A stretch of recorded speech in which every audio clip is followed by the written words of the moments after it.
नमस्कार विद्यार्थी मित्रांनो, थिंक लाईक गुरु या आपल्या यूट्यूब चॅनलवर तुम्हाला सर्वांचे पुन्हा एकदा स्वागत आहे। आजच्या लेक्चरमध्ये आपण डिस्कस करणार आहोत केमिस्ट्री ऑफ कार्बन कंपाऊंड। कार्बनचं जे चॅप्टर आहे त्याचा लास्टचा पार्ट जो आहे इथेनॉल आणि इथेनॉइक ॲसिड याबद्दल आपण डिस्कस करणार आहोत। आणि या लेक्चरमध्ये याच्यावरचे आपण टोटल 40 MCQ सुद्धा सॉल्व करून घेऊ, कारण की हा जो पार्ट होता तो भरपूर लोकांना डिफिकल्ट जात होता। म्हणून आजचं जे लेक्चर आहे ते आपण त्या लोकांसाठी घेतलेलं आहे ज्या लोकांना हा पार्ट डिफिकल्ट जात होता।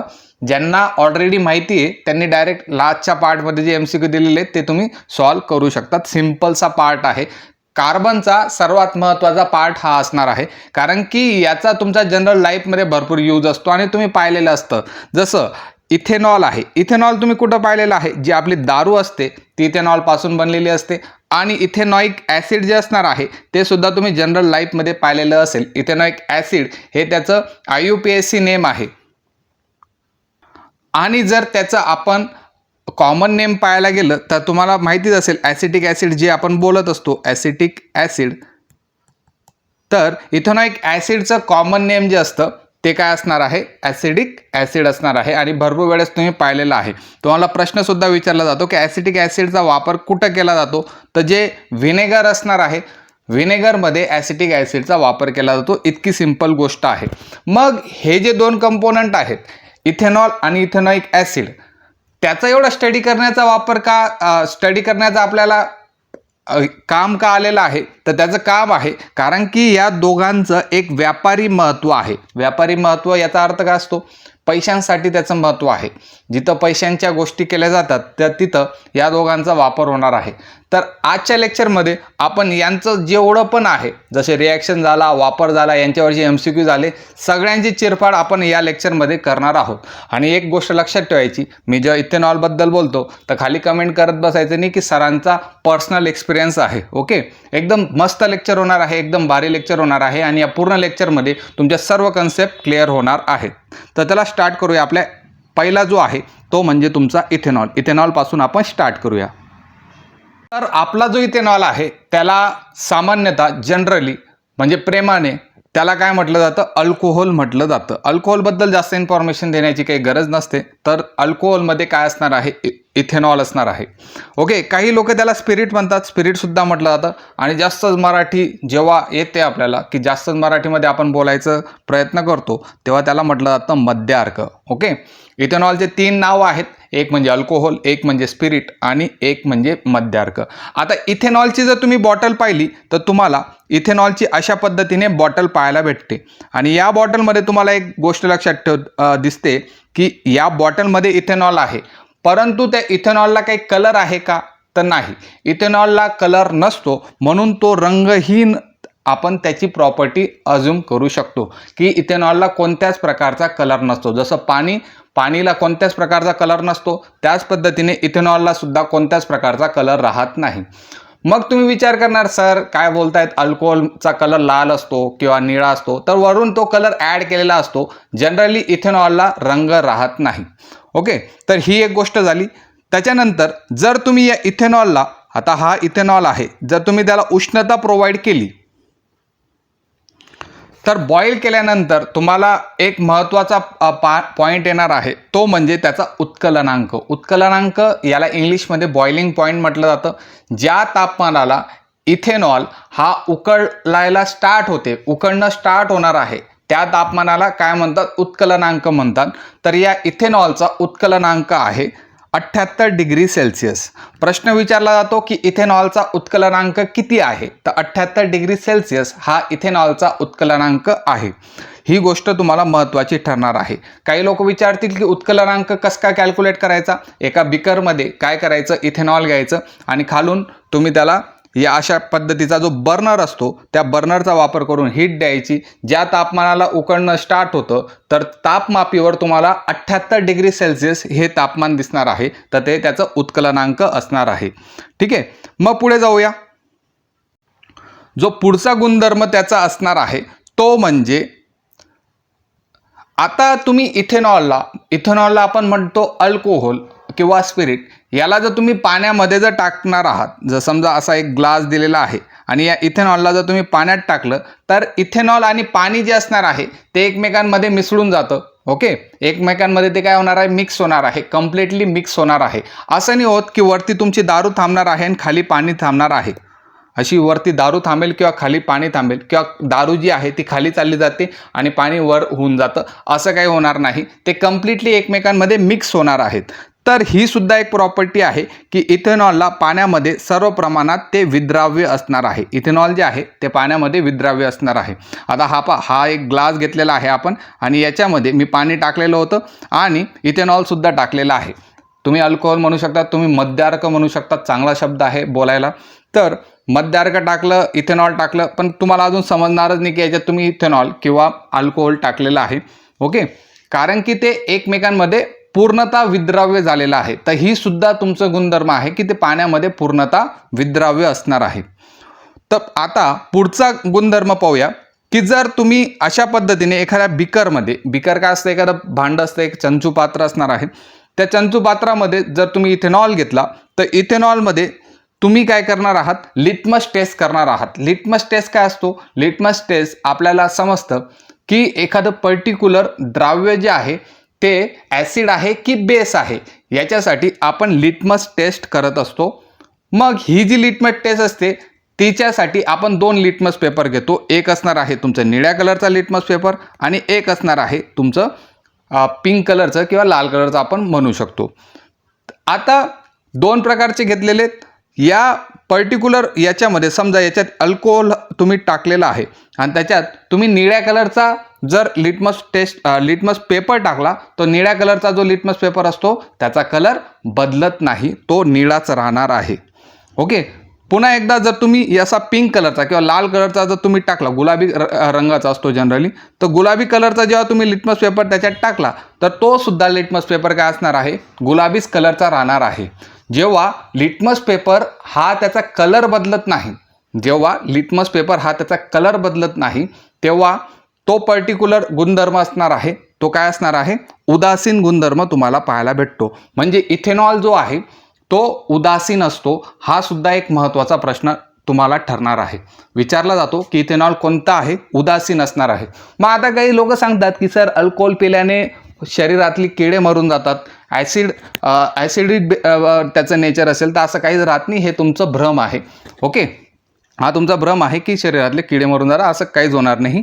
इथेनॉल हे प्युअरली काय असतं, उदासीन त्याचं नेचर असणार आहे. उदासीन अजून एक कशाचं नेचर आहे, उदासीन नेचर तुम्हाला पाण्याचं पाहायला भेटतं. पाणी उदासीन असतं म्हणून आपण पिऊ शकतो, तसंच इथेनॉल सुद्धा उदासीन असतं म्हणून आपण पिऊ शकतो, परंतु प्यायचं नसतं. ठीक आहे, तर लिटमस टेस्ट आपण जर कॅरी केली तर त्याच्यावरून तुम्हाला समजतं की ते जे आहे इथेनॉल ते उदासीन आहे.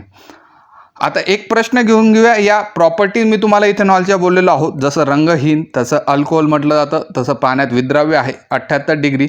तर एक प्रश्न होता जो RRBला विचारला गेलेला होता, तो आहे ethanol is commonly known as, इथेनॉलला सामान्यतः काय म्हटलं जातं. तर इथेनॉलला विनेगर म्हटलं जाईल का, तर नाही, इथेनॉलला विनेगर म्हटलं जात नाही.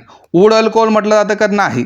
ग्रेन अल्कोहोल इथेनॉलला म्हटलं जातं, धान्याचा अल्कोहोल, कारण की धान्याला सडून फर्मेंटेशन करून आपण इथेनॉल हे प्राप्त करू शकतो. ग्रेन अल्कोहोल इथेनॉलला कॉमनली म्हटलं जातं. मिथिलेट स्पिरिट, तर मिथिलेटबद्दल मी तुम्हाला पुढे सांगतो की मिथिलेट स्पिरिट ऑप्शन का नाही. जरी इथं स्पिरिट लिहिलेलं आहे तर याला टिक करून यायचं नाही. धान्याचा अल्कोहोल जो आहे ते तुमचं राईट आन्सर येणार आहे. पुढे जाऊया, पुढे पाहू की इथेनॉल जो आहे त्याच्याबद्दल काय काय गोष्टी लिहिलेल्या आहेत. आता पुढच्या स्लाइडमध्ये मी काय दिलेलं आहे किंवा तुमच्या पुस्तकाने काय दिलेलं आहे की हा जो इथेनॉल आहे तो तुमच्या जीवनामध्ये कशा पद्धतीने वाईट परिणाम करत असतो. जर विरल म्हणजे कॉन्सन्ट्रेट, आता विरल काय असतं, पाण्यामध्ये जर तुम्ही जास्त अल्कोहोल टाकलं, कमी अल्कोहोल टाकलं तर ते विरल होऊन जातं, जास्त अल्कोहोल जर टाकलं तर ते कॉन्सन्ट्रेटेड होऊन जातं. ठीक आहे, तर विरल इथेनॉलचं जर तुम्ही प्राशन केलं, म्हणजे तुम्ही सेवन केलं, अल्कोहोल जर पिली, तर त्याच्यामुळे काय होते, नशा ही चढत असते. आणि समाजामध्ये तुम्हाला माहिती आहे की मद्यप्राशन जे असतं, जे दारू पिणारे लोक असतात ते निषिद्ध मानलेलं असणार आहे. निषिद्ध मानणं म्हणजे कोणता दारूवाला जो व्यक्ती असतो त्याला आपण चांगल्या नजरेने पाहत नाही. तर समाजामध्ये जरी त्याला निषिद्ध मानलेलं आहे तरी बरेच लोक ते सेवन करतात, कारण की विरेल इथेनॉलची जी रिॲक्शन आहे ती शरीरामध्ये त्याच्यामुळे नशा चढते आणि लोकांना ते चांगलं वाटतं. मद्यप्राशन जे असतं ते अनेक प्रकारे आरोग्यास घातक आहे. ओके, आणि त्याच्यामुळे चयापचय प्रक्रिया आणि मध्यवर्ती चेतासंस्था यांच्यावर प्रतिकूल परिणाम हा होत असतो. मध्यवर्ती चेतासंस्था याच्यावर मेन परिणाम का होतो? जेव्हा तुम्ही इथेनॉल पितात किंवा जेव्हा तुम्ही दारू पितात तेव्हा तुमचं जे कॉन्सन्ट्रेशन आहे ते लूज होऊन जातं. तुम्ही चालताना सुद्धा इकडं तिकडं चालतात, त्याच्यानंतर तुम्हाला वस्तू समोरच्या नीट दिसत नाही, तर त्याचं इंडिकेशन असतं की ते मध्यवर्ती चेतासंस्थेवर तुमचा इफेक्ट झालेला आहे. आता शुद्ध इथेनॉल जर तुम्ही पिलं, थोड्याशाही प्रमाणात जर शुद्ध इथेनॉल पिलेलं असेल तर ते काय असू शकतं? प्राणघातक ते ठरू शकणार आहे. मग शुद्ध इथेनॉल काय असतं? शुद्ध इथेनॉलला इंग्लिशमध्ये ॲब्सोल्यूट अल्कोहोल म्हटलं जातं आणि त्याचा अर्थ असतो की त्या अल्कोहोलमध्ये पाण्याचं प्रमाण नगण्य असतं. नगण्य म्हणजे शून्याच्या आसपास असणार आहे. पाणी त्याच्यात असणार नाही, प्युअर त्याच्यात इथेनॉल असणार आहे. आणि जर तुम्ही ते पिलं तर तुम्हाला काय होतं? तुम्हाला ते आरोग्यास घातक ठरणार आहे. आता एक आपल्याला संदेश भेटतो ड्रिंक अँड ड्राईव्हच्या केस होतात, ज्याच्यामध्ये तुम्हाला सांगितलं जातं की दारू पिऊन गाडी चालवू नका. जनरली आपलं थॉट आहे की दारू पिऊच नका, परंतु एक जनरल थॉट असतो की दारू पिऊन गाडी चालवू नका, कारण की जेव्हा तुम्ही दारू पितात तेव्हा गाडी चालवत असताना तुम्हाला अशा प्रकारचं दृश्य दिसतं आणि त्याच्यामुळे तुम्ही ती गाडी जी असते ती ठोकण्याचे चान्सेस असणार आहेत. आता या सर्व प्रॉपर्टी तुमच्या इथेनॉलबद्दलच्या झाल्या, ज्यांना आपण फिजिकल प्रॉपर्टी म्हणतो, ज्या आपल्याला दिसू शकतात, ज्या आपण अनुभव करू शकतात. या सर्व प्रॉपर्टी फिजिकल असणार आहेत. पुढच्या स्लाईडमध्ये पाहूया की कशा पद्धतीने याच्या केमिकल प्रॉपर्टीज आहेत, रासायनिक ज्या गुणधर्म आहेत त्याबद्दल आपण इथेनॉलच्या डिस्कस करूया. तर सगळ्यात आधी इथेनॉल हा एक चांगला द्रावक आहे. याचा मिनिंग होतो की तो एक चांगल्या पद्धतीने उदासीन असल्यामुळे पाण्यासारखा एक चांगल्या पद्धतीचा तो द्रावक असणार आहे. आणि त्याचा जो वापर होणार आहे तो कशामध्ये होणार आहे? तर त्याचा वापर मुख्यतः टिंक्चर आयोडीन बनवण्यासाठी त्याचा वापर हा जनरली होत असतो. टिंक्चर आयोडीन काय असतं? तर ते आयोडीनचं अल्कोहोलमधलं द्रावण असणार आहे. आणि त्याचा वापर कधी करतो आपल्याला? जर आपल्याला काही लागलेलं वगैरे असेल, अशा पद्धतीने लागलेलं वगैरे असेल तर आपण टिंक्चर आयोडीनचा वापर हा करत असतो. तर टिंक्चर आयोडीन बनवण्यासाठी आपण इथेनॉलचा वापर हा करत असतो. नंतर खोकल्याच्या औषधमध्ये, ओके, खोकल्याचं औषध ज्या वेळेस तुम्हाला मेडिकल फील्डमध्ये गुंगी देण्यासाठी वापर करायचा असेल किंवा खोकल्याचं औषध असेल, तसंच बलवर्धक जे असणार आहेत त्या सर्वांमध्ये तुम्हाला इथेनॉलचा वापर हा भेटणार आहे. इथेनॉल फक्त दारू साठी वापर होणार नाही, तर मेडिकल फील्डमध्ये त्याचा सगळ्यात जास्त वापर केला जातो. पुस्तकामध्ये 3 एक्झाम्पल दिलेले आहेत. एक आहे टिंक्चर आयोडीन, दुसरा आहे खोकला आणि तिसरा आहे बलवर्धक. या तिघांमध्ये इथेनॉलचा वापर हा होणार आहे. म्हणजे इथेनॉल इतकाही वाईट नाही जेवढा तुम्ही समजतात. जर तुम्ही खोकल्याची बॉटल पिऊन खोकल्याचं औषध असेल त्याचं बॉटल जर पिली आणि जर तुम्ही BA टेस्ट करायला गेले, ब्रेथ ॲनालायझर टेस्ट, म्हणजे ज्याच्यामध्ये तुम्हाला दारू आहे की नाही ते समजतं, जर ते तुम्ही करायला गेले तर तुमच्या लक्षात येतं की ते पॉझिटिव्ह येतं, कारण की त्याच्यात अल्कोहोलचं प्रमाण असतं. तर हे 3 एक्झाम्पल तुम्हाला लक्षात ठेवावं लागतील. आणि त्याच्यावरूनच एकदा RRBला आलेला प्रश्न तो आहे, खालीलपैकी कोणता इथेनॉलचा वापर आहे? पहिला आहे ॲज अन अँटीफ्रीज म्हणून. जनरली अँटीफ्रीजमध्ये जी तुमची गाडी असते त्याच्यामध्ये अँटीफ्रीज कूलंट आपण टाकत असतो, तर तिथं वापर करतात का? तर नाही. इन अल्कोहोलिक बेवरेज जो इथेनॉल आहे त्याचा मेन वापर मद्यपानात केला जातो, म्हणून हे तुमचं आन्सर येईल. ॲज अ लुब्रिकंट, स्नेहक म्हणून किंवा सॉल्वंट म्हणून, तर उत्तर येणार आहे मद्यपानात त्याचा वापर केला जातो. मेन जो आहे तो तिथंच केला जातो. चौथा प्रश्न परत RRBचा प्रश्न होता, इथेनॉलचा उकळण्याचा बिंदू काय आहे? उकळण्याचा बिंदू म्हणजे ज्याला आपण बॉइलिंग पॉईंट म्हणतो, आत्ता आपण पाहिलं 78.37 हा त्याचा बॉइलिंग पॉईंट असणार आहे. आता याच्या ज्या रिॲक्शन आहेत रासायनिक गुणधर्मामध्ये, आपण एक रिॲक्शन जी दिलेली पुस्तकात त्याबद्दल डिस्कस करूया. आता बुकमध्ये इथेनॉलच्या रासायनिक गुणधर्मामध्ये सगळ्यात पहिली जी रिॲक्शन तुम्हाला दिलेली आहे ती दिलेली आहे सोडियम बरोबरची अभिक्रिया. ओके, तर तुम्हाला इथं पिक्चरमध्ये दिसतंय इथं सोडियम मी घेतलेला आहे. सोडियमबद्दल एक गोष्ट लक्षात ठेवायची, हा एक धातू आहे आणि जनरली केरोसिनमध्ये स्टोअर केलेला असतो. आता ही जी बॉटल आहे त्याच्यामध्ये पहा हे सोडियमचे मला तुकडे दिसतात जे, आणि आजूबाजू तुम्ही ते केरोसिन टाकलेलं आहे. हा सुद्धा प्रश्न विचारला जातो की सोडियम धातूला कशामध्ये स्टोअर केलं जातं, तर केरोसिनमध्ये ते स्टोअर होणार आहे. नंतर इकडे जी बॉटल दिसते तिच्यामध्ये काय आहे, आपला रेग्युलर जो आहे इथेनॉल, आणि हे जे सूत्र तुम्हाला दिसत आहे CH3CH2OH हे तुमचं इथेनॉलचं सूत्र आहे. ओके, आता सोडियमला आपल्याला इथेनॉल बरोबर रिॲक्शन करायची आहे. मग कशा पद्धतीने ती रिॲक्शन होणार आहे पाहूया, कशा पद्धतीने रिॲक्शन होईल. एक मी काय केली, टेस्ट ट्यूब घेतली.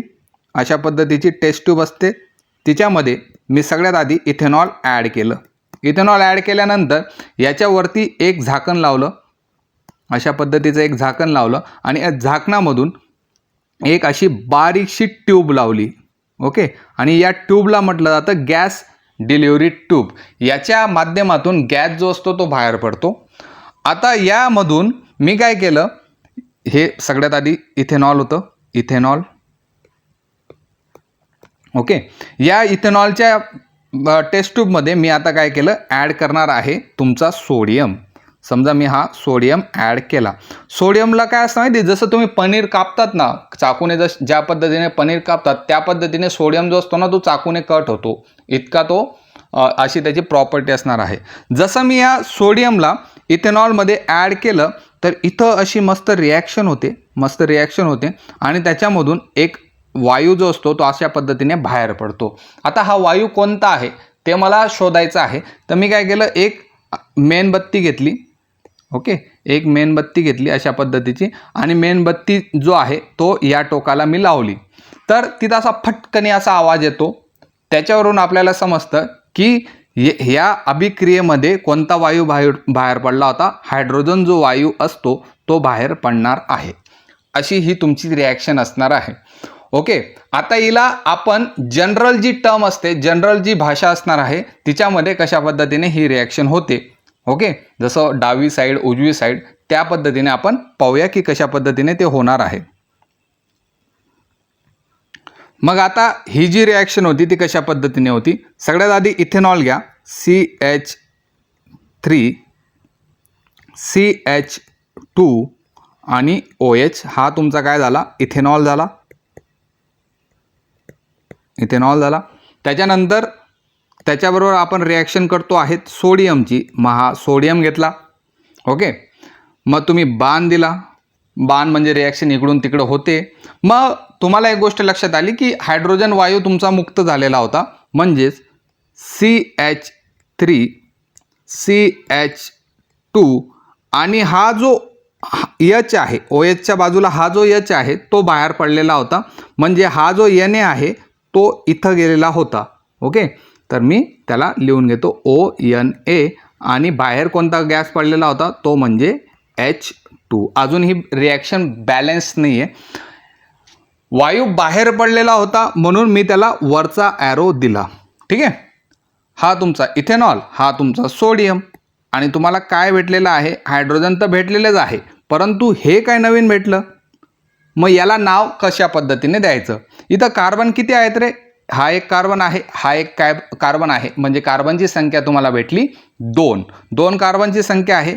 2 जेव्हा कार्बन असतो तेव्हा मी काय करतो, त्याला इथ लिहितो. काय लिहितो, इथ लिहितो. ओके, त्याच्यानंतर इथं ऑक्सिजन आहे, ऑक्सिजन असल्यामुळे मी लिहिलं ऑक्साईड. ऑक्सिजनचं काय लिहितो आपण, ऑक्साईड. मग हा जो एवढा पार्ट तुम्हाला दिसतोय तो झाला इथॉक्साईड. ओके, आणि पुढे त्याला कनेक्ट काय आहे, सोडियम, म्हणून मी इथं लिहिलं मी सोडियम. हा पूर्ण जो कंपाऊंड होता तो झालेला आहे आपला सोडियम इथॉक्साईड. काय बनला आहे, सोडियम इथॉक्साईड. आता ही जी रिॲक्शन आहे ती तुमची बॅलन्स नाही, तर बॅलन्ससाठी मी आता जास्त एक्सप्लेन करत बसत नाही. इथं 2 घ्यावा लागतो, इथं 2 घ्यावा लागतो, त्याच्यानंतर इथं 2 घ्यावा लागतो, आणि हायड्रोजन तर तुमचे 2 आहेत. तर ही तुमची आता बॅलन्स रिॲक्शन झाली. तर तुम्हाला विचारू शकतात, मागच्या आपण याच्यात जाऊया, तुम्हाला विचारू शकतात की सोडियम बरोबर इथेनॉलची जर रिॲक्शन झाली तर कोणता वायू बाहेर पडतो, तर तुम्हाला लक्षात ठेवायचं आहे की सोडियम बरोबर जर रिॲक्शन झाली तर हायड्रोजन हा वायू बाहेर पडतो. दुसरा प्रश्न विचारू शकतात की इथेनॉलचा जर सोडियम बरोबर रिॲक्शन झाली तर कोणता अजून उत्पादित तयार होतात, तर सोडियम इथॉक्साईड हे तयार होणार आहे. एक तयार होतं हायड्रोजन आणि दुसरं तयार होतं सोडियम इथॉक्साईड. ओके, नंतर याच्यावरून तुम्हाला एक अजून प्रश्न मी ॲड केलेला आहे, इथेनॉलचं फंक्शनल ग्रुप कोणता आहे. इथेनॉलचं याच्या आधी जर तुम्ही पाहिलं नसेल, इथेनॉलचा जो पार्ट होता म्हणजे इथेनॉलचं जे सूत्र होतं CH3CH2OH होतं आणि त्याचा फंक्शनल ग्रुप म्हणजे हा जो तुम्हाला कनेक्ट केलेला होता तो तुमचा OHचा ग्रुप आहे, ज्याला अल्कोहोलिक ग्रुप आपण म्हणत असतो. तो OH हा इथेनॉलचा फंक्शनल ग्रुप आहे. नंतर प्रश्न विचारू शकतात इथेनॉलचं अणुसूत्र काय आहे, तर C2H5OH हे त्याचं अणुसूत्र असणार आहे. ओके, तर या सर्व गोष्टी तुम्हाला माहिती हवे रासायनिक गुणधर्मामध्ये. आता पुढचं जे रासायनिक गुणधर्मामध्ये रिॲक्शन होणार आहे ते आपण पाहूया.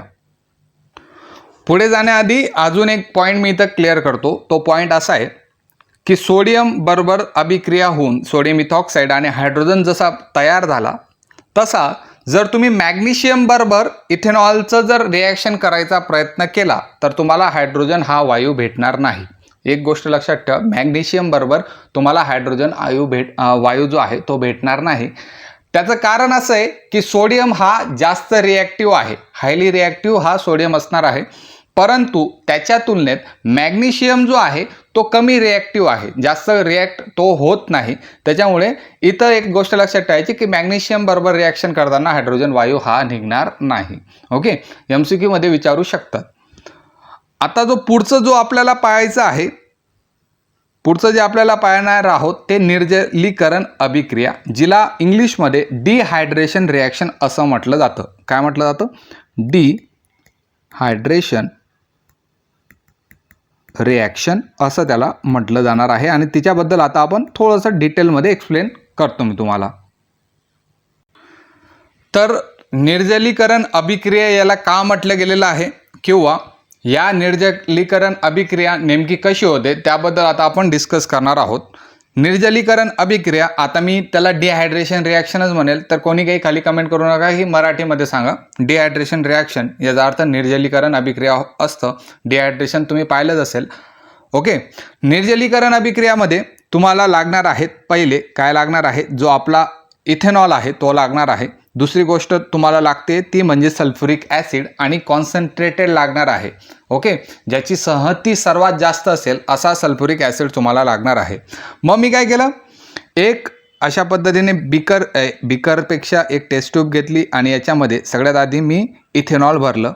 इथेनॉल भरल्यानंतर मी काय केलं, आता ही जी माझ्याकडे बॉटल पडलेली होती सल्फ्युरिक ॲसिडची जी बॉटल पडलेली होती, एक्सेस अमाऊंटमध्ये म्हणजे जास्त प्रमाणामध्ये इथं ते सल्फ्युरिक ॲसिड ओतलेलं आहे. ओके, सल्फ्युरिक ॲसिड ओतलं आणि हे जे पूर्ण तुम्हाला दिसत होतं जे टेस्ट ट्यूबमध्ये घेतलेलं होतं त्याला मी हीट केलं. मी त्याला काय केलं, गरम केलं.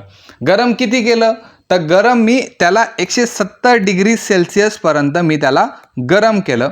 ओके, मग मी जेव्हा त्याला 170 डिग्री सेल्सिअसपर्यंत हे सर्व गरम केलं तर मला काय झालं, या इथेनॉलमधून काय झालं, H2O हा निघून गेला. काय झालं, H2O हा निघून गेला आणि H2O निघाल्यानंतर या इथेनॉलचं रूपांतर झालं होतं इथिनमध्ये. कशामध्ये, इथिनमध्ये याचं रूपांतर झालं आणि H2O निघून गेल्यामुळे या पूर्ण रिॲक्शनला आपण निर्जलीकरण अभिक्रिया म्हणतो. कारण की H2O म्हणजे तुमचं पाणी असतं, निर्जलीकरण म्हणजे जल निघून जाणे, H2O निघून गेला म्हणून या रिॲक्शनला आपण निर्जलीकरण रिॲक्शन असं म्हटलेलं होतं. मग आता ही जी रिॲक्शन होती ॲक्च्युअलमध्ये कशी होते, इथेनॉलचं सूत्र काय असतं, CCOH. इथं तुम्हाला हायड्रोजन पाहायला भेटेल, इथं तुम्हाला हायड्रोजन पाहायला भेटेल, इथं तुम्हाला हायड्रोजन पाहायला भेटेल, इथं सुद्धा हायड्रोजन भेटेल, इथं सुद्धा हायड्रोजन भेटेल.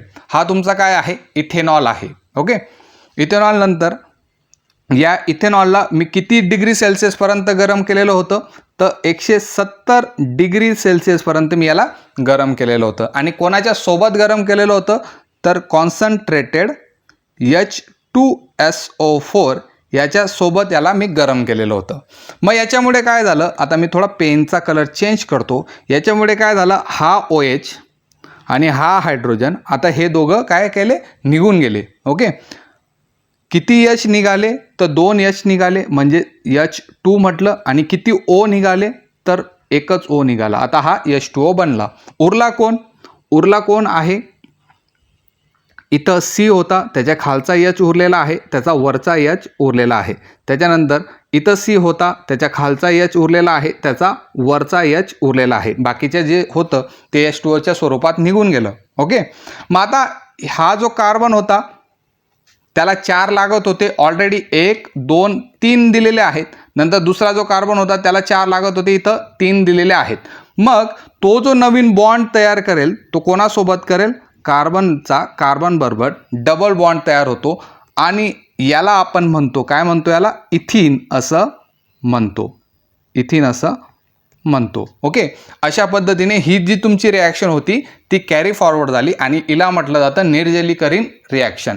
प्रश्न विचारला जातो की इथेनॉलच्या डिहायड्रेशन रिॲक्शनमध्ये आपल्याला कोण भेटतं, तर इथिन भेटणार आहे. ही गोष्ट तुम्हाला लक्षात ठेवायची आहे आणि अशा पद्धतीने ती रिॲक्शन झालेली आहे.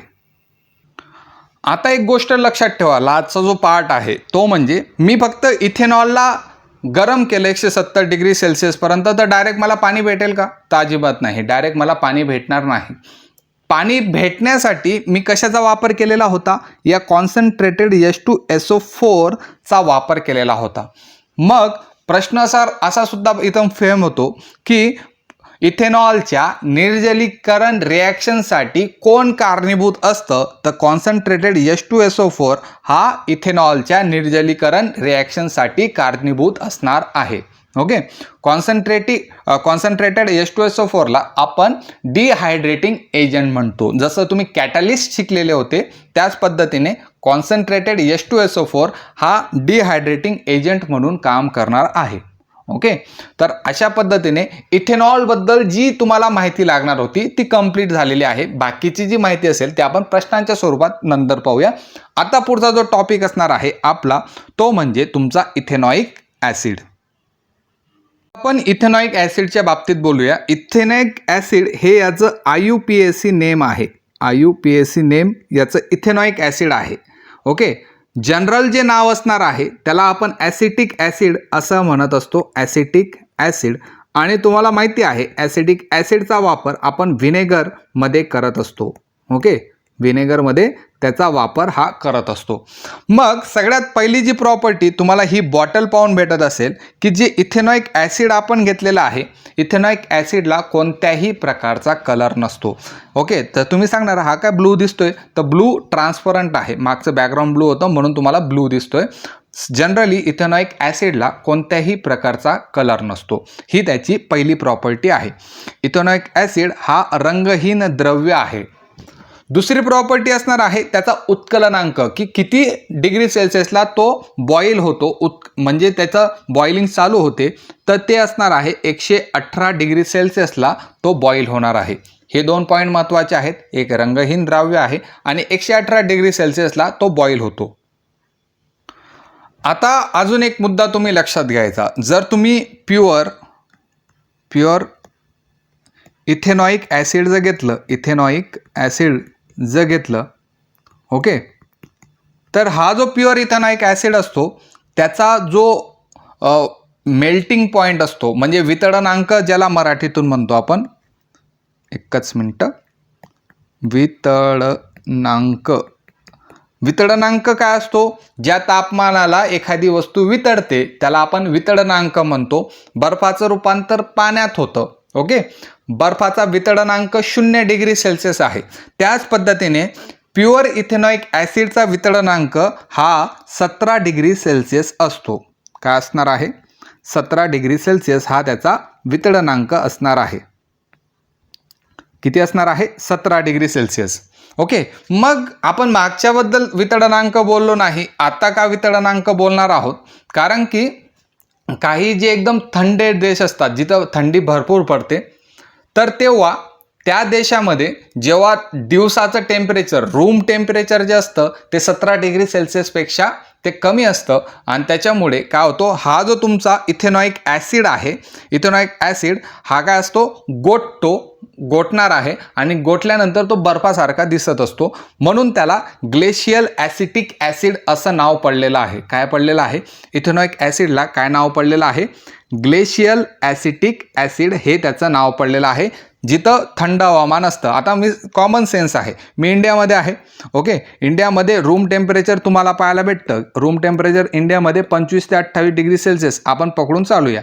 ऑलरेडी 17 डिग्रीला तो वितळणार आहे. 25 ते 28 डिग्री सेल्सिअस जास्त तापमान होतं, म्हणजे तुम्हाला ॲसिटिक इथेनॉइक ॲसिड जो भेटतो तो अशा पाण्याच्या स्वरूपात पाहायला भेटतो. आता मी जर इंग्लंडला आहे, तिथलं रूम टेम्परेचर माझं 14 किंवा 15 डिग्री सेल्सिअस आहे, कमी आहे, म्हणजे तुमचा ॲसिटिक ॲसिड किंवा इथेनॉइक ॲसिड हा वितळणार नाही, तो बर्फाच्या स्वरूपात तुम्हाला पाहायला भेटतो. आणि यालाच आपण काय म्हणतो, ग्लेशियल ॲसिटिक ॲसिड. ग्लेशियल म्हणजे बर्फासारखं, बर्फाच्छादित.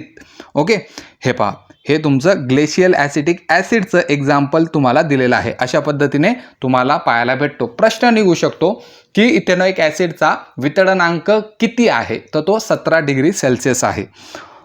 ओके, नंतर तुम्हाला प्युअरबद्दलच बोलत आहे मी, प्युअर इथेनॉइक ॲसिडबद्दलच बोलत आहे मी, याच्याबद्दल बोललो नाही की व्हिनेगरबद्दल. व्हिनेगरमध्ये भरपूर प्रमाणात पाणी असतं आणि इथेनॉइक ॲसिडचं जे प्रमाण असतं ते ऑलरेडी कमी असणार आहे. ओके, आता तुमच्या मनात दुसरा प्रश्न येऊ शकतो की व्हिनेगर म्हणजे नेमकं काय असतं.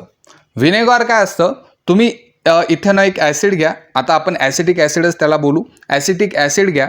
ॲसिटिक ॲसिड किती प्रमाणात घ्यायचं आहे, तर 5 ते 8% तुम्हाला ॲसिटिक ॲसिड घ्यायचं आहे आणि त्याला पाण्यामध्ये मिक्स करायचं आहे.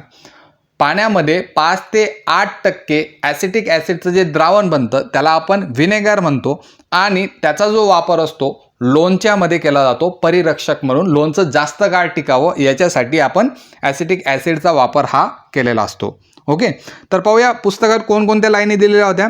सामान्यपणे त्याचं इथेनॉइक ॲसिडला आपण ॲसिटिक ॲसिड म्हणतो.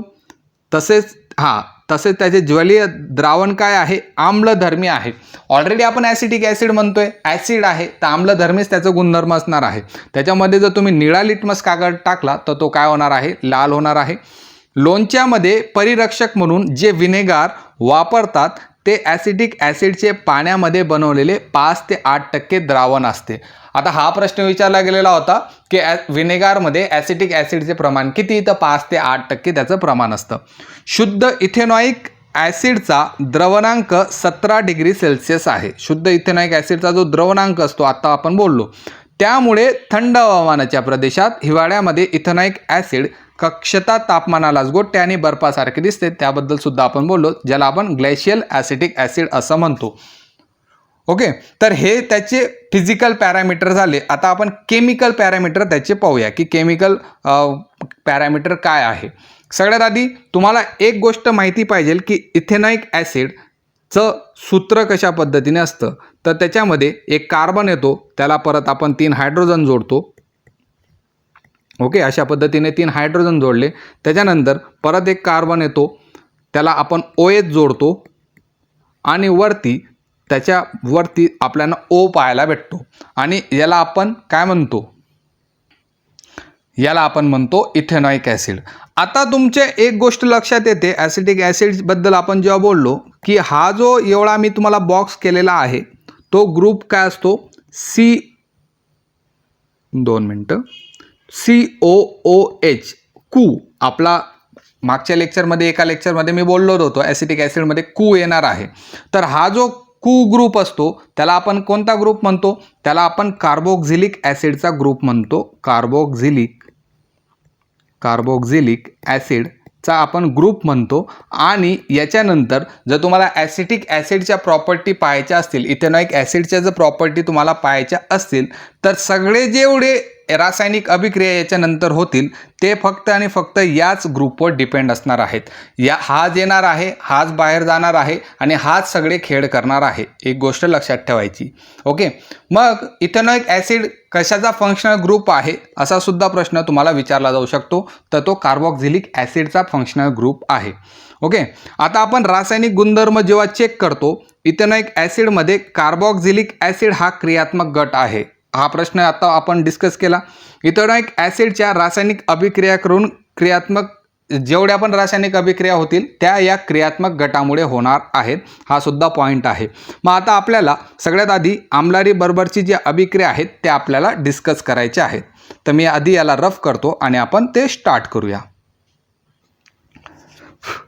तर आता आपली पहिली जी रिॲक्शन होणार आहे ती कशाबरोबर होणार आहे? आम्लारी बरोबर अभिक्रिया होणार आहे. ओके, मी आधीच बोललो इथेनॉइक ॲसिड हा काय आहे? ॲसिड आहे. परंतु कसा ॲसिड आहे? तो वीक ॲसिड आहे. तो काय आहे? वीक असणार आहे. जास्त स्ट्रॉंग तो असणार नाही. तो वीक ॲसिड, इथेनॉइक ॲसिड हा वीक ॲसिड असणार आहे. मग आता आपलं पहिल्या रिॲक्शनमध्ये आपण त्यांची जी रिॲक्शन करणार आहोत तीव्र आम्लारी बरोबर त्याची अभिक्रिया करणार आहोत. आम्लारीचा अर्थ असतो बेस. ओके, बेस आपण जो म्हणतो त्याच्याबरोबर आपण रिॲक्शन करणार आहोत. तुम्हाला एक गोष्ट माहिती आहे, ॲसिड आणि बेस यांची जर रिॲक्शन झाली, यांच्यामध्ये जर अभिक्रिया झाली तर तुम्हाला भेटतो साल्ट म्हणजे मीठ आणि पाणी हे तुम्हाला भेटणार आहेत. ओके, मग आपण इथेनॉइक ॲसिड आधी घेऊया. इथेनॉइक ॲसिडचं जे फॉर्म्युला आहे तो काय आहे? छत्रीकू आपण म्हणायचो. छत्रीकू आपण त्याला म्हणायचो म्हणजे CH3COOH. छत्रीकू हे इथेनॉइक ॲसिडचं सूत्र आहे. ओके, आणि याच्याबरोबर आपण आता स्ट्रॉंग बेस घेऊ, तीव्र आम्लारी घेणार आहोत. तीव्र आम्लारीचं एक्झाम्पल आहे NaOH. हे तीव्र आम्लारीचं एक्झाम्पल आहे. आता अभिक्रिया कशा पद्धतीने होईल? आता अभिक्रिया स्टार्ट केली. स्टार्ट केल्यानंतर इथं तुम्हाला हा OH दिसत आहे आणि इथं तुम्हाला H दिसत आहे. हे दोघं काय होतील? कंबाईन होतील. मग H आणि OH जर कंबाईन झाला तर तुम्हाला पाहायला भेटतो तो भेटतो H2O. ओके, जसं आपण वरती बोललो की जर तुमच्याकडे बेस आहे, एक ॲसिड आहे, तर तुमच्याकडून वॉटर तयार झालं तयार. ओके, मग उरलं कोण? उरलं आहेत CH3, त्याच्यानंतर COO आणि उरला इथला Na उरला तर त्याला Na ॲड करून दिलं. तर हा मागच्याप्रमाणे आपल्याला भेटलेला नाही, याचं सुद्धा एक वेगळं नाव आहे. तर याचं नाव कशा पद्धतीने येईल? हा Na घ्या, त्याला Na म्हणजे तुमचा सोडियम येतो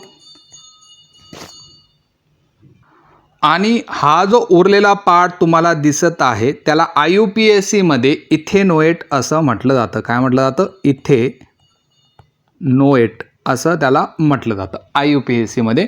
म्हणजे हा पूर्ण कंपाऊंड जो तुमचा बनलेला आहे त्याला सोडियम इथेनोएट असं म्हटलं जातं. जर याचं कॉमन नेम जर पाहायला गेलं, ओके, तर याला म्हटलं जाईल सोडियम जसा तसा राहील आणि इथेनोएटच्या जागेवर येऊन लागेल ॲसिटेट. काय येऊन लागेल? ॲसिटेट. सोडियम ॲसिटेट हे याचं बनेल कॉमन नेम. हे याचं काय बनेल? Common name. आणि सोडियम इथोनेट हे याचं बनेल काय बनणार आहे? सोडियम इथोनेट हे याचं IUPAC नेम त्याचं बनणार आहे. ओके, तर अशा पद्धतीने तुमचा जो तुमचा जो इथेनॉइक आहे, इथेनॉइक ॲसिड आहे, त्याचं तीव्र आम्लारी बरोबर रिॲक्शन झाली तर अशा पद्धतीने तुम्हाला प्रोडक्ट हे भेटत असतात. आता काही विद्यार्थ्यांना कन्फ्युजन असेल की साल्टला मराठीतून काय म्हणतात? तर साल्टला म्हणतात मराठीतून क्षार. ओके, आणि हे जे क्षार असतात त्यांचे सुद्धा प्रकार असतात. जसं पहिला प्रकार असतो आम्लधर्मी क्षार, दुसरा तुम्हाला प्रकार पाहायला भेटतो आम्लारी धर्मी क्षार. ओके, आणि तिसरा भेटतो ओके ज्याला न्यूट्रल म्हटलं जातं. न्यूट्रल म्हणजे कोणत्याही प्रकारचा त्याच्यावर चार्ज नसतो. ओके, त्याला न्यूट्रल क्षार असं म्हटलं जातं. मग न्यूट्रल जो असतो तो कशा पद्धतीने बनतो? जर तुम्ही स्ट्रॉंग ॲसिड आणि स्ट्रॉंग बेस जर घेतला, ॲसिड म्हणजे आता जसं आम्ल घेतलं जे एकदम स्ट्रॉंग आहे, एकदम तगडं आहे, आणि स्ट्रॉंग बेस घेतला तर तुम्हाला न्यूट्रल जो क्षार आहे तो पाहायला भेटतो. नंतर तुम्ही जर वीक ॲसिड आणि वीक बेस जर घेतला तर परत तुम्हाला न्यूट्रल साल्ट पाहायला भेटतो. आम्लयुक्त क्षार कधी पाहायला भेटतो? जेव्हा तुम्ही स्ट्रॉंग ॲसिड घेतला, स्ट्रॉंग ॲसिड आणि वीक बेस जर घेतला तर तुम्हाला आम्लयुक्त क्षार पाहायला भेटतो. आणि जर तुम्ही स्ट्रॉंग बेस घेतला आणि वीक ॲसिड जर घेतला तर तुम्हाला आम्लारीयुक्त पाहायला भेटतो, कारण की बेस तुमचा स्ट्रॉंग आहे, बेस जास्त डॉमिनंट आहे. ओके, त्याच्यामुळे आम्लारीयुक्त क्षार पाहायला भेटतो. आपल्या रिॲक्शनमध्ये CH3COOH हा काय आहे, हा वीक ॲसिड आहे. ओके, आणि NaOH काय आहे, तर हा स्ट्रॉंग बेस आहे. तर आपल्याला जो सोडियम इथेनॉइट किंवा सोडियम ॲसिटेट भेटलेला आहे तो कोणत्या धर्माचा असेल, तर तो आम्लारी धर्मी क्षार असणार आहे, ज्याला आपण काय म्हणतो इंग्लिशमध्ये बेसिक साल्ट असं म्हणतो. काय म्हणतो, बेसिक साल्ट असं म्हणणार आहोत. प्रश्न विचारला जातो की इथेनॉइक ॲसिडचं तीव्र आम्लारीबरोबर जर रिॲक्शन केली तर मिळणारा क्षार हा कोणता धर्मी असतो, तर तो आम्लारी धर्मी क्षार असणार आहे. आता ही रिॲक्शन आपली कंप्लीट झाली. आता आपण पाहूया, ही रिॲक्शन कंप्लीट झाली, कार्बोनेट व बायकार्बोनेट बरोबर आपली अभिक्रिया कशी होणार आहे त्याबद्दल आपण डिस्कस करूया.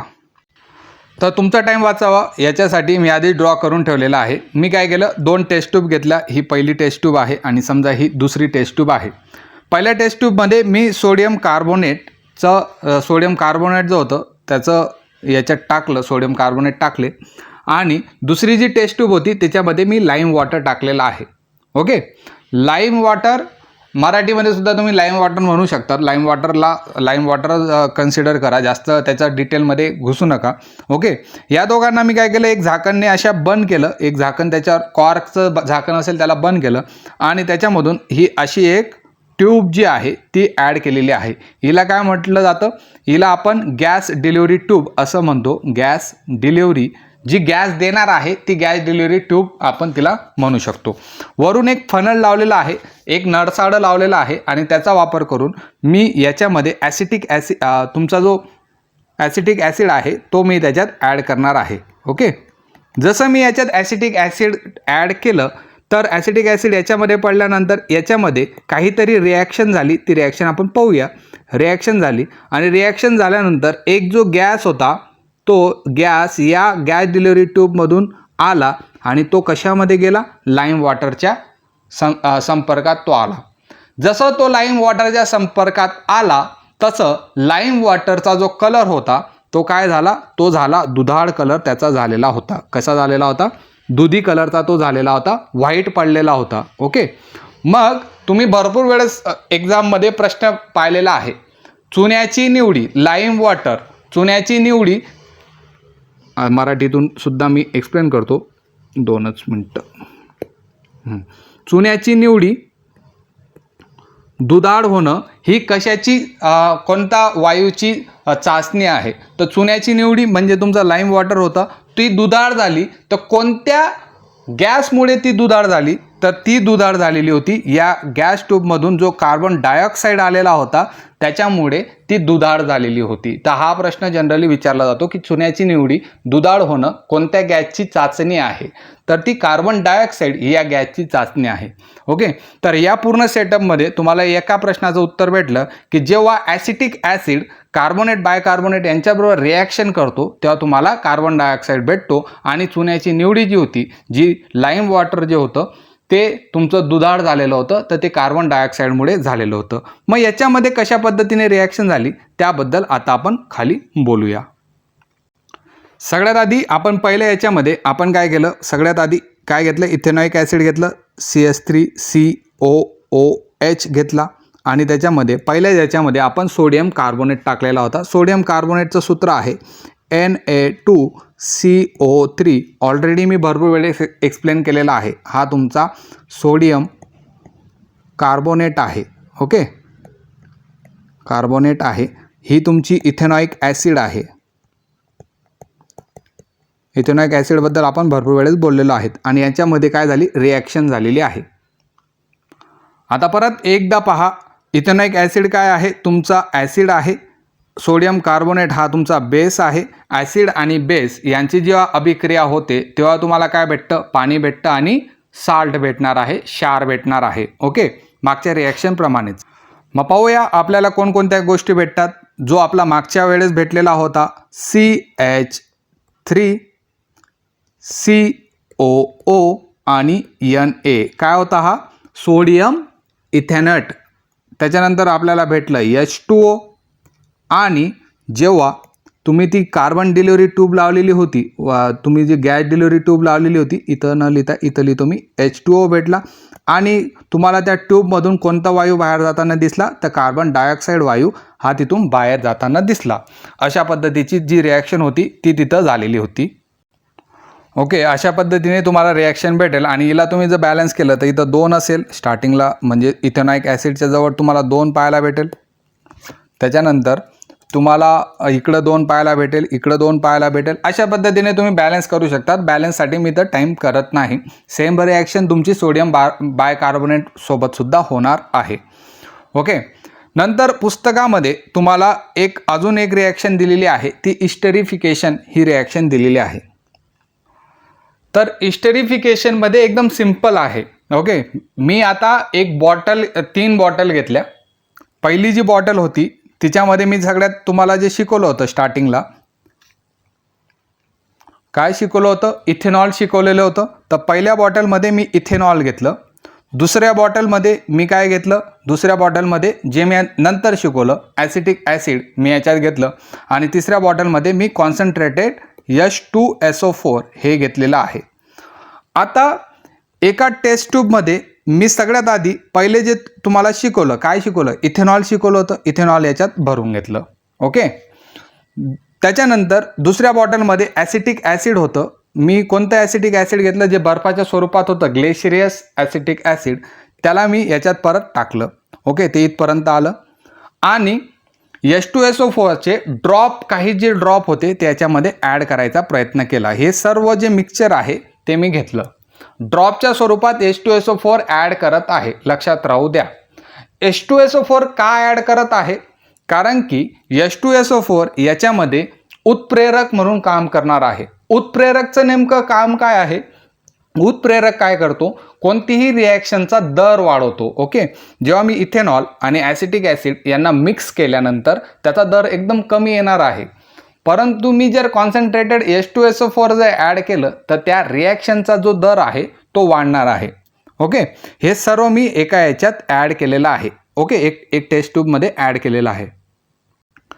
आता हे जे मी मिक्सचर जे केलेलं होतं त्याला काय केलं, एक पाणी घेतलं, एका बिकरमध्ये पाणी घेतलं, मोक्कार पाणी घेऊन घेतलं आणि खालून त्याला आग लावून दिली.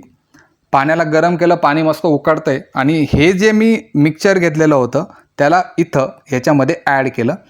ओके, ॲड म्हणजे पाण्यामध्ये सोडलं नाही, फक्त बिकरला असं जो तुमची टेस्ट ट्यूब होती तिला त्याच्यामध्ये गरम केलं. किती मिनटं गरम केलं, 10 ते 15 मिनटापर्यंत मी ते गरम केलं. गरम झाल्यानंतर याच्यामधला जो माल मसाला होता त्याला काय केलं, आता एका भांड्यामध्ये ओतून घेतलं. एका भांड्यामध्ये तो जो माल मसाला गरम केल्यानंतर भेटलेला होता त्याला मी ओतून घेतलं आणि मी याचा वास घेण्याचा प्रयत्न केला. वास घेतल्यानंतर ना मला काय वाटेल, एखादा फ्रूट असेल, एखादा फळ जे असतं ना, फळचा जसा वास येतो त्या पद्धतीने वास त्या पूर्ण सोल्युशनमध्ये तुम्हाला पाहायला भेटेल. ओके, मग हा वास नेमका कशाचा आहे त्याबद्दल आपण थोडंसं स्टडी केला. तर मग हा जो तुम्हाला फळांचा जो वास येतो तो कशाचा वास असतो, तो असतो इस्टरचा. कशाचा वास असणार आहे, तो इस्टरचा वास असणार आहे. प्रत्येक फ्रूटमधली जी स्मेल असते ती कोणत्या कोणत्या टाईपचे इस्टरचाच वास असणार आहे. ओके, तर आपण काय बनवलं, इस्टर बनवलेलं आहे. मग आता ही जी रिॲक्शन झाली ती कशा पद्धतीने झाली, एक पेज ॲड करतो आणि रिॲक्शन आपण लिहूया. सगळ्यात आधी आपण काय घेतलं, इथेनॉइक ॲसिड घेतलं. इथेनॉइक ॲसिड कशा पद्धतीने लिहितो आपण, CH3. Okay, COOH, ethanoic acid घेतलं. त्याच्यानंतर इथेनॉल कशा पद्धतीने लिहितो आपण, CH3,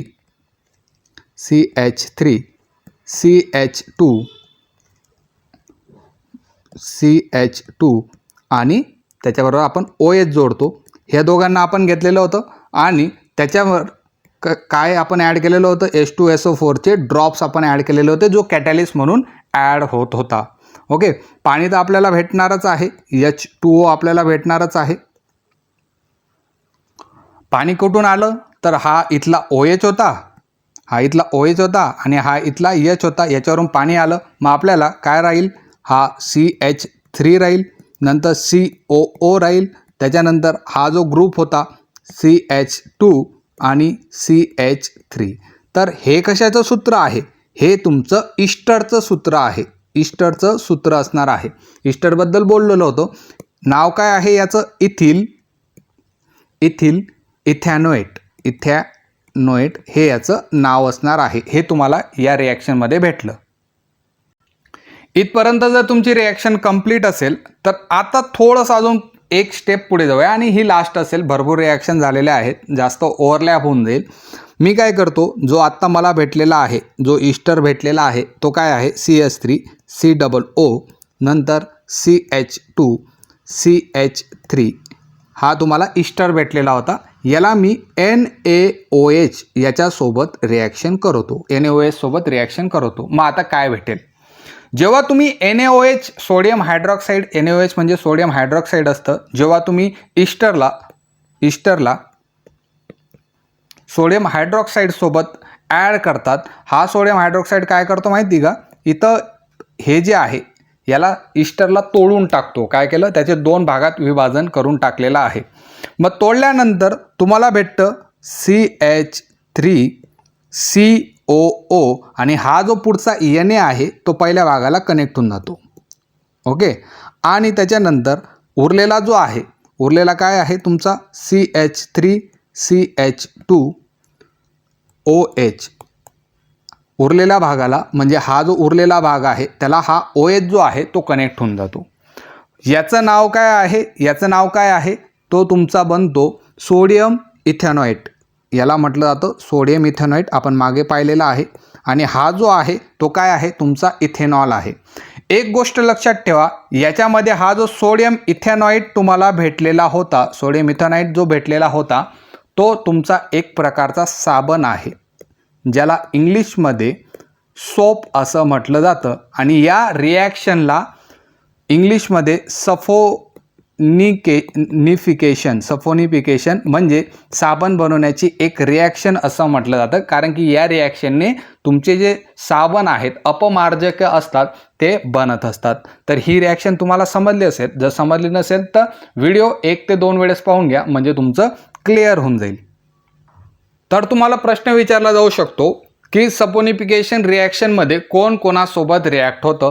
प्रश्न असेल, उत्तर असेल त्याचं ईस्टर आणि NaOH, सोडियम हायड्रॉक्साईड आणि ईस्टर याचा कॉम्बिनेशन होऊन सपोनिफिकेशन रिॲक्शन बनते, ज्याच्याने साबण हा तयार होत असतो. आता प्रश्नांकडे जाऊया, ज्यांना प्रश्न लागत होते त्यांच्यासाठी. इथेनॉलमध्ये हे मिसळून पिण्यास अयोग्य बनवता येते. त्याच्या आधी एक पॉईंट सुटलेला होता, तो म्हणजे माहीत आहे का मधला. इथेनॉल जो आहे तो आपण अल्कोहोलमध्ये यूज करू शकतो, परंतु मिथेनॉल जो असतो हा इथेनॉलसारखा समाजघातक विषारी असून, म्हणजे जो मिथेनॉल असतो तो तुमचा काय असतो? तो तुमचा असणार आहे विषारी असणार आहे. मिथेनॉलला इथेनॉलसोबत जर मिक्स केलं तर ते विष बनणार आहे. लहान राशींचं सेवनसुद्धा तुम्हाला ते यूज करता येणार नाही, कारण की तो विषारी असणार आहे. इथेनॉललाच डिनॅचरल स्पिरिट असं म्हटलं जातं. इथेनॉलला काय म्हटलं जातं? डिनॅचरल स्पिरिट असं म्हटलं जातं. ते सहज ओळखता येतं म्हणून त्याच्यामध्ये कोणतं ॲड केलं जातं? निळ्या कलरचं मिक्सचर त्याच्यामध्ये ॲड केलं जातं, कारण की तुमचा जो इथेनॉल असतो तो रंगहीन असतो. त्याला ओळखण्यासाठी आपण त्याच्यात निळ्या कलरचा फ्लेवर हा ॲड करता येतो. ओके. आता ज्या ठिकाणी इथेनॉल हा मोठ्या प्रमाणात वापरला जातो, समजा एखादी कंपनी आहे तिच्यामध्ये इथेनॉल मोठ्या प्रमाणात वापरला जातो आणि इथेनॉलला आपण नशा करू शकतो, आणि कंपनीमध्ये 100-150 मजदूर आहेत. ओके. त्यांना माहिती आहे इथेनॉल चांगला माणूस आहे, आपण दारू म्हणून यूज करू शकतो. मग तुम्ही कंपनी टाकलेली इथेनॉल मोठ्या प्रमाणात तुम्ही बनवत आहात, तर तुमच्या कंपनीचे मजूरच जे असतील ते इथेनॉल पिऊन तुमच्या कंपनीला लॉसमध्ये टाकू शकतात. मग कंपनीवाले काय हुशारी करतात? त्या इथेनॉलमध्ये थोड्या प्रमाणात मिथेनॉल हा ॲड करून देतात. मिथेनॉल ॲड केल्यामुळे काय होतं? तो जो द्रावण जे बनतं ते तुमचं विषारी बनतं. मग कंपनीमधला कोणताच मजूर तुमचा ते द्रावण पित नाही. ओके. इथेनॉल या महत्त्वाच्या औद्योगिक द्रावकाचा गैरवापर टाळण्यासाठी त्यात मिथेनॉल हे विषारी द्रव्य मिसळतात, असा हा पॉईंट होता. ओके. नंतर ऐकलं असेल तुम्ही की अल्कोहोल जे आहे ते आपण इंधन म्हणून वापरू शकतो. ऊस ही वनस्पती सौर ऊर्जेचे रासायनिक ऊर्जेत रूपांतर करते आणि कार्यक्षमतेने काम करते. ऊसाच्या रसापासून साखर बनवतात. तुम्हाला माहिती आहे ऊसाच्या रसापासून साखर बनवली जाते आणि जी मळी तयार होते त्या मळीचं जर किण्वन केलं तर तुम्हाला इथेनॉल मिळतं. प्रश्न महत्त्वाचा आहे की ऊसाच्या मळीचं जर किण्वन केलं तर त्याच्यापासून इथेनॉल भेटतं. पुरेशा हवेमध्ये ज्वलन झाल्यानंतर इथेनॉलपासून केवळ कार्बन डायऑक्साईड हे उत्पादित मिळतात. म्हणून इथेनॉलला आपण स्वच्छ इंधन म्हणून वापरत असतो आणि तुम्हाला माहिती आहे की इथेनॉल हा स्वच्छ इंधन म्हणून वापरला जातो. मग पेट्रोलमध्ये सुद्धा तुम्ही पाहिलं असेल की इथेनॉल ॲड केलं जातं. इथेनॉलचं ॲडिशन हे भारत सरकारने सुद्धा स्टार्ट केलेलं आहे. काही देशांमध्ये पेट्रोलची कार्यक्षमता वाढवण्यासाठी एक समावेशी म्हणून इथेनॉलचा वापर केला जातो. अशा इंधनाला काय म्हटलं जातं, गॅसोहोल असं म्हटलं जातं, ज्याच्यामध्ये इथेनॉल हा ॲड केला जातो. इथेनॉल तुम्ही इंधन म्हणून सुद्धा वापरू शकतात. तर हा सुद्धा एक महत्त्वाचा मुद्दा आहे. आता आपण थोडंसं MCQकडे जाऊया. MCQ काय आहे आपला, इथेनॉलमध्ये हे मिसळून पिण्यास अयोग्य बनवता येतात. आता मी बोललो की इथेनॉलमध्ये जर तुम्ही मिथेनॉल जर ॲड केला तर इथेनॉल जे आहे ते पिण्यास अयोग्य बनवता येतं, कारण की मिथेनॉल हा तुमचा काय आहे, विषारी आहे.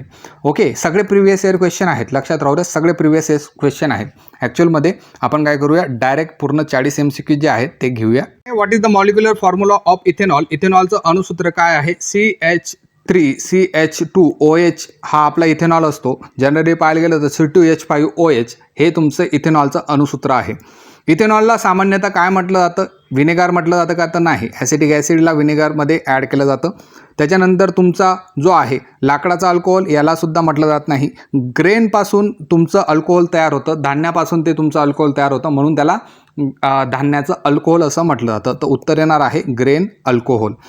पुढचा प्रश्न आहे, खालीलपैकी कोणता इथेनॉलचा वापर आहे. कोण इथेनॉलचा आपण वापर करू शकतो, अँटीफ्रीज म्हणून करू शकतो, मद्यपानात करू शकतो, स्नेहक म्हणून करू शकतो, का सॉल्वंट म्हणून करू शकतो. उत्तर येणार आहे अल्कोहोलिक ब्रेवरेज, याच्यामध्ये आपण त्याचा वापर करू शकतो. याच्याबद्दल आपण एक्सप्लेन केलेलंच आहे.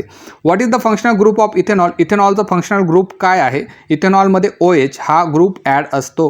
ओके, पुढच्या याच्यावर जाऊया, ते म्हणजे इथेनॉलचा उकळण्याचा बिंदू काय आहे, बॉइलिंग पॉईंट विचारलेला आहे. बॉइलिंग पॉईंटबद्दल बोललो होतो की 78.37 हा इथेनॉलचा बॉइलिंग पॉईंट आहे.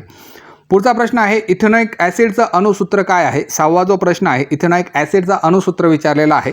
CH3COOH हे त्याचं अणुसूत्र आहे. जिथं ऑप्शन भेटेल ते तुमचं राईट आन्सर असणार आहे.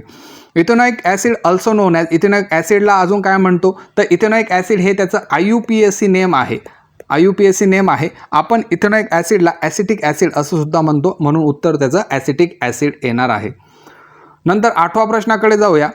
खालीलपैकी कोणते इथेनॉइक ॲसिडचे गुणधर्म आहेत. इथेनॉइक ॲसिडला गोड सुगंध असतो, आंबट चव असते, रंगहीन वायू असतो आणि गंधहीन असणार आहे. तर इथेनॉइक ॲसिड, ॲसिटिक ॲसिडचं जर तुम्ही चव घेतली तर त्याची जी चव असते ती आंबट चव असणार आहे. सोअर टेस्ट हा त्याचा एक गुणधर्म आहे. इथेनॉइक ॲसिडचे फंक्शनल ग्रुप कोणता आहे. इथेनॉइक ॲसिडचा जर फंक्शनल ग्रुप पाहायला गेलं तर COOH हा त्याचा फंक्शनल ग्रुप असेल. जरी ऑप्शन नसतील तरी सुद्धा ते आपलं बरोबर असेल. COOH हा त्याचा ग्रुप असेल. 1 m इथेनॉइक ॲसिड द्रावणाचा pH काय आहे, तो ॲसिडिक आहे. तर ॲसिडिकचं ऑप्शन तुम्हाला शोधायचं आहे. तर ॲसिडिक ऑप्शन भेटेल तुम्हाला 2.4. इथेनॉइक ॲसिड हा ॲसिडिक असतो आणि त्याचा pH पाहायला भेटलं तर 2.4 असेल. कोणत्या अभिक्रियेने इथेनॉल हा तयार होतो. कोणत्या अभिक्रियेने इथेनॉल तयार होतो, तर साखरांचे आंबवणे, इथिनचे हायड्रॉलिसिस, मिथेनचे दहन आणि इथेनचे निर्जलीकरण याच्याने भेटणार आहे का. तर तुम्हाला पाहायला भेटतं की जो 11वा प्रश्न आहे, साखराचे आंबवणं याच्याने इथेनॉल हा तयार होताना दिसतो. आता हे सगळे प्रिव्हियस इयर आहेत. व्हिनेगरचा मुख्य घटक कोणता आहे. व्हिनेगारमध्ये मुख्य घटक कोणता असतो. व्हिनेगारमध्ये इथेनॉइक ॲसिड हा त्याचा मुख्य घटक आहे. ते 5 ते 8% आपण त्याला ॲड करतो पाण्यामधलं. ओके, इथेनॉलचा इंधन म्हणून वापर केला जाऊ शकतो. कारण इथेनॉलचा आपण इंधन म्हणून का वापर करू शकतो, कारण की असंवेदनशील आहे का, तर नाही, हे त्याचं उत्तर नसेल. उच्च ज्वालाग्रही आहे, तर हे त्याचं उत्तर असेल. जर आहे तो जळण्यासाठी चांगला असेल तर आपण त्याला इंधन म्हणून वापरू शकतो. अन्न उद्योगात इथेनॉइक ॲसिडचा मुख्य वापर काय आहे. इथेनॉइक ॲसिडचा अन्न उद्योगात काय आहे, तर आपण त्याला प्रिझर्वेटिव्ह म्हणून वापरू शकतो. लोणचं वगैरे जिथं असतं त्याच्यात आपण व्हिनेगार ॲड करतो. तर का करतो? कारण की तो संरक्षण म्हणून कार्य करत असतो. इथेनॉलमध्ये हे मिसळून पिण्यास अयोग्य बनवले जाते. तर आत्ता मी बोललो की मिथेनॉल हा विषारी असतो. इथेनॉलमध्ये मिथेनॉल मिक्सचर करून आपण ते पिण्यास अयोग्य बनवता येते. इथेनॉइक ॲसिड सोडियम बायकार्बोनेटची प्रक्रिया करतो तर काय बनतं असं त्यांनी विचारलेलं आहे. 16वा प्रश्न आहे. तर तुम्हाला पाहायला भेटतं की त्या नळीमधून काय बनत होता? कार्बन डायऑक्साईड हा बाहेर जात होता. उत्तर तुमचं कार्बन डायऑक्साईड येईल. इथेनॉलला केंद्रित करण्यासाठी कोणती प्रक्रिया वापरली जाते? कॉन्सन्ट्रेट इथेनॉल बनवण्यासाठी तुम्हाला कोणती प्रक्रिया ही वापरण्यात येते? तर त्याच्यासाठी आपण डिस्टिलेशन जी प्रक्रिया असते तिचा वापर हा करत असतो. इथेनॉइक ॲसिड कोणत्या सेंद्रिय संयुगाच्या कुटुंबात आहे? कोणत्या ऑर्गॅनिक कंपाऊंडमध्ये इथेनॉइक ॲसिड हे भेटत असते? तर इथेनॉइक ॲसिड हे तुम्हाला कार्बोक्झिलिक ॲसिड यांच्या ग्रुपमध्ये हे भेटत असते. COOH हा त्याचा कार्बोक्झिलिक ॲसिडचा ग्रुप होता. नंतर इथेनॉल पाण्यात विद्राव्य आहे कारण ते आता मी बोललो की तुमची जी दारू असते ती तुमची पाण्यामध्ये विद्राव्य असते कारण की ते कोणता बॉन्ड तयार करतात? तर हायड्रोजन बंध त्याच्यामध्ये तयार होतो म्हणून ते पाण्यात विद्राव्य असते. इथेनॉल आणि इथेनॉइक ॲसिडमधील रासायनिक अभिक्रिया तयार करते. इथेनॉल आणि इथेनॉइक ॲसिडमधली रासायनिक अभिक्रिया. आता इथेनॉल आणि इथेनॉइक ॲसिडमधलं जी रासायनिक अभिक्रिया आहे ती काय तयार करते? आता लास्टला आपण इस्टेरिफिकेशन घेतलं तर इथिल ॲसिटेट आणि वॉटर तुम्हाला तयार करताना ते दिसत होतं. ओके, इथिल ॲसिटेट हे त्याचं कॉमन नेम होतं. ओके, इथेनॉइड जो शब्द वापरला होता तो IUPAC नेम होता. सिंपल प्रश्न होता. पुढे जाऊया. हे त्याचे उत्तरं दिलेले आहेत. ही जी PDF आहे मी ॲपमध्ये टाकून देईल. अजून प्रश्न आहेत ते आपण घेऊया. 21वा जो प्रश्न आहे, इथेनॉल कोणत्या संयुगाच्या हायड्रेशनने तयार होतो? इथेनॉल कोणत्या संयुगाच्या हायड्रेशनने तयार होतो असा प्रश्न विचारलेला आहे. तर तुम्हाला पाहायला भेटेल इथिन हा त्याच्या हायड्रेशनने तयार झालेला होता. ओके, इथेनॉलच्या हायड्रेशनने इथिन तयार झालेला होता. आपण पाहिलेलंच होतं. इथेनॉल तयार करण्यासाठी आंबवणीत कोणता एन्झाईमचा वापर केला जातो? मोस्ट इम्पॉर्टंट प्रश्न असेल, पुस्तकात दिलेला नाही. तर इथेनॉल तयार करायचं आहे तर इथेनॉल तयार करताना तर आंबवणीत म्हणजे जो तुमचं फर्मेंटेशन प्रोसेस असते त्याच्यामध्ये तुम्ही कोणता एन्झाईम हा वापरणार आहात? तर तुम्हाला पाहायला भेटेल की जो झायमेज आहे तो त्याचा वापर करून आपण इथेनॉल हा प्रोड्यूस करू शकतो. खालीलपैकी कोणता इथेनॉइक ॲसिडचा वापर नाही? इथेनॉइक ॲसिडचा वापर कोणता नाही असा प्रश्न विचारलेला आहे. तर अन्न संरक्षण, प्लास्टिक निर्मिती, स्वच्छता इंधन आणि इंधन योजक. ओके, इथेनॉइक ॲसिडचा. तर इथेनॉइक ॲसिडचा आपण फ्यूल ॲडिक्टिव्ह म्हणून यूज करू शकत नाही. इथेनॉलचा वापर करू शकतो, इथेनॉइकचा करत नाही.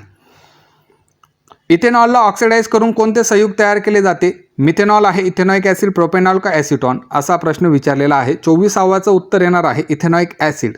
Ethanoic acid. इथेनॉलला ऑक्सिडाइज करून आपण इथेनॉइक ॲसिड हे संयुग तयार करू शकतो. ओके, घरगुती वापरासाठी इथेनॉइक ॲसिड द्रावणाचे सामान्य नाव काय आहे? घरगुती वापरामध्ये जेव्हा तुम्ही इथेनॉइक ॲसिड वापरता तेव्हा त्याला आपण काय म्हणतो? तर त्याला आपण व्हिनेगर असं म्हणत असतो. काही प्रश्न तुम्ही स्किप करू शकतात, काही थोडेसे जास्त जड वाटत असतील तर. 26वा जो प्रश्न आहे, 26वा प्रश्नामध्ये पाणी आणि इथेनॉलच्या मिश्रणातून इथेनॉल जर तुम्हाला वेगळं करायचं असेल तर कोणती प्रक्रिया वापरली जाऊ शकते? तर त्याच्यासाठी तुम्हाला डिस्टिलेशन ही प्रोसेस वापरली जात असते. नंतर पुढचा प्रश्न आहे, इथेनॉलमध्ये कार्बन आणि ऑक्सिजन यांच्यामधला जो बंध असतो, कार्बन आणि ऑक्सिजन जो बंध असतो त्याचा प्रकार कोणता आहे? तर कार्बन आणि ऑक्सिजन यांच्यामध्ये तुम्हाला पाहायला भेटेल तो असणार आहे कोव्हॅलंट बॉन्ड. कोव्हॅलंट बॉन्डबद्दल आपण बोललेलोच होतो. 28वा प्रश्न आहे, व्हिनेगरचं IUPAC नेम काय आहे? व्हिनेगरचं IUPAC नेम जे विचारला असेल तर ते तुमचं इथेनॉइक ॲसिड हे व्हिनेगरचं IUPAC नेम आहे. कॉमन नेम ॲसिटिक ॲसिड आहे. इथेनॉलचा औद्योगिक उत्पादनात सामान्यतः कोणता उत्प्रेरक वापरला जातो? इथेनॉलचा तुम्हाला औद्योगिक उपयोग करायचा असेल तर तुम्ही कोणता वापरला जाणार आहे? तर त्याच्यामध्ये फॉस्फरिक ॲसिड त्यांनी उत्तर दिलेलं आहे. आपण सल्फ्युरिक ॲसिडबद्दल सुद्धा शिकलेलो होतो. याचं क्वेश्चनचा आन्सर मी तुम्हाला नंतर कमेंटमध्येच देऊन देईल. ओके, तर फॉस्फरिक ॲसिड त्यांनी उत्तर दिलेलं आहे. औद्योगिक उत्पादनामध्ये इथिनच्या हायड्रेशनसाठी फॉस्फरिक ॲसिड उत्प्रेरक म्हणून वापरतात असं दिलेलं आहे. प्रिव्हियस इयर क्वेश्चन आहेत, मी जास्त याच्यात डोकं लावत बसलेलं नाही. इथेनॉल दोन्ही प्रमाणे कार्य करू शकते. 30वा प्रश्न आहे, ॲसिड आणि base, solvent and solute, oxidizing agent आणि रिड्युसिंग एजंट.